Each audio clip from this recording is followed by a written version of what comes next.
Good afternoon or good morning or good evening, everyone. Hello. It's like the Truman Show. It's Russell and Rhonda from Forever Young Journeys here. It's been a little while since you've seen us on your screens.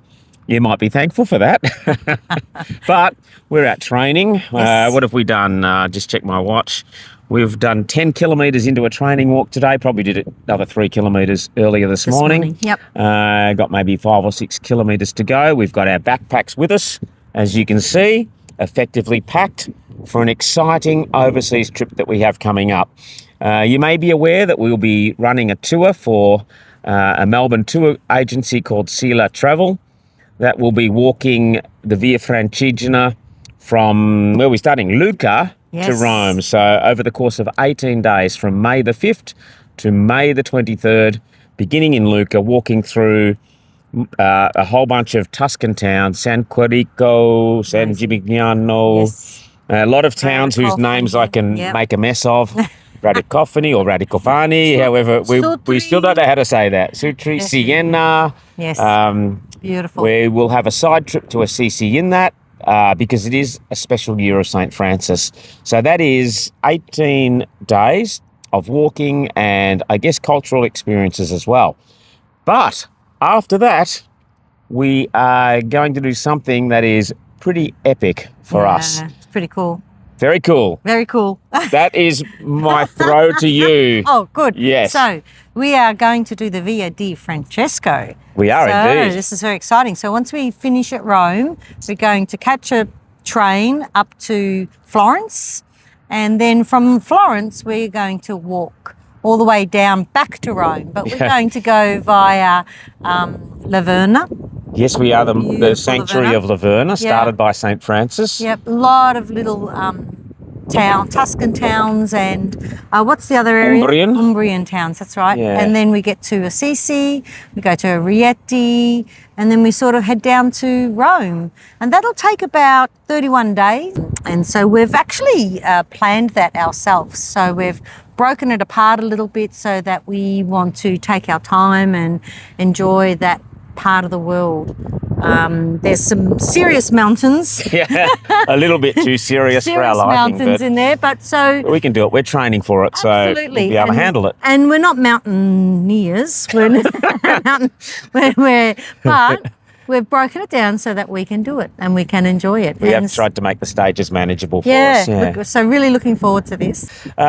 What can we say about that? It's not a specific route that St. Francis walked, even though it's called the Way of St. Francis. It's not a specific route, but it rather picks up a lot of the Franciscan sites through the Casentino forest to Laverna, down to Assisi, which is clearly there's the birthplace of St. Francis. There's many ways through, they say. There are variants to the route as well. So you can spend, I think, months and probably years walking through this area on all the different various routes. So we've chosen our way through this way, and we'll talk about the book that we are using in another video. But it's pretty much the main way that most people go. Would you say? It would seem to be, yeah. It's a fairly recognised route. And then we conclude by walking the Rieti Valley, which is, I think there are like 4 major Franciscan sites through the Rieti Valley. So we'll have a couple of nights in Rieti so that we can pick up a couple that we miss on the walk. And this is very cool too, because we didn't know it was the special year of St. Francis this year. No, not when we started planning. When we started planning. But this year has been declared that it's 800 years since St. Francis has died, and so the area will be alive with stories and tales and just that wonderful feeling of what St. Francis did when he was alive and what he gave. I guess the essence of St. Francis, which we're looking forward to. And that probably leads on to us having pre-booked and pre-arranged a lot of our accommodation, which some people would say doesn't give flexibility, but we feel like we've broken the stages up into manageable chunks for us.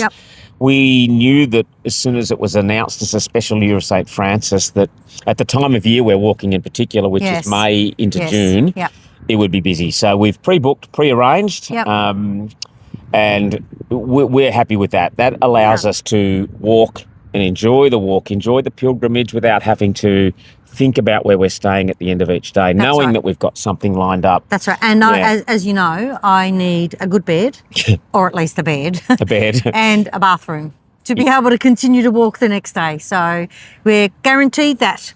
Potentially, mostly. We'll see. We'll let you know. Actually, it's a mix of accommodation. Yes, it is. We've some that we've booked on booking.com, some that we've contacted people on WhatsApp to arrange accommodation, some monastery type stays, other sort of agriturismo stays that we've found along the way. Just, a whole range of accommodation, which is exciting too, because we'll get to experience a lot of different places. Some places in the middle of nowhere where it's basically a farmhouse where, where guests can stay. Yep. And it was a bit tricky at sometimes because they tended to go quiet over the winter. Yes. And so as much as we wanted to book and plan, no one was really available. So we've managed to get it all sorted now. Yes. And we're feeling happy and confident. And you know, there's also flexibility in that if things change, if health change, or if, you know, we're not adverse to making changes if necessary.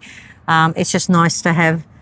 We can contact people. We've got contact details for all the accommodation places, so we have a little bit of wriggle room if we need to. That's right. Yep. We have kind of factored that into the itinerary too. So looking forward to it. Yeah, we are very excited, and we're ramping up the training. We've got 2 weeks till we fly out today, actually. I know. So it's exciting. After that, we are then going back onto the Via Francigena, because in 2023, when we walked it, we were not able to complete the section from the top of Switzerland through to the top of Italy, crossing the Grand St. Bernard Pass. So we are effectively flying back from Rome to Geneva, getting a train to St. Maurice, which was a wonderful little town that we loved.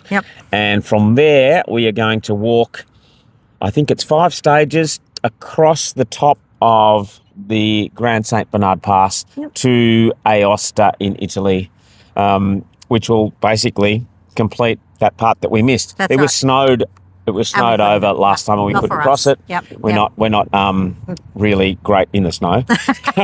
I tend to slip over all the time. But this time we're doing it. And that will be the last part of June, so we're hoping the pass is open. If not, we'll need to go to a plan B, but we're going to tackle it and see how we go. And hopefully the walking for the 18 days with the tour, and then the mountains in below Florence will make us strong for that last push for 5 days to get up to that glorious We might pass. need to be mountain goats then. And then we do finish after that with 4 nights in Rapallo.